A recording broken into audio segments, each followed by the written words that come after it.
السلام علیکم ورحمۃ اللہ وبرکاتہ۔ محترم ناظرین، اب کا استقبال ہے ہمارے چینل میں۔ ناظرین کرام، آج کی بڑی خبر ترکی سے کھل کر آئی ہے، جہاں پر ترکی کے صدر رجب طیب اردوغان نے کال برود جمعہ بعد نماز جمعہ میڈیا سے خطاب کرتے ہوئے افغانستان کے تازہ ترین حالات پر کچھ بیانات دیے ہیں۔ جی ہاں ناظرین کرام، ترکی صدر رجب طیب اردوغان نے کہا ہے کہ ترکی افغانستان کی تعمیر نو اور ترقی کے لیے کام کرتا رہے گا۔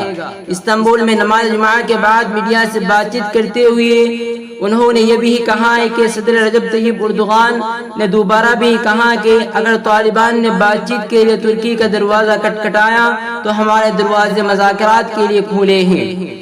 اسی طرح کا بیانات نماز جمعہ کے بعد رجب طیب اردوغان نے کل استنبول میں دیا ہے۔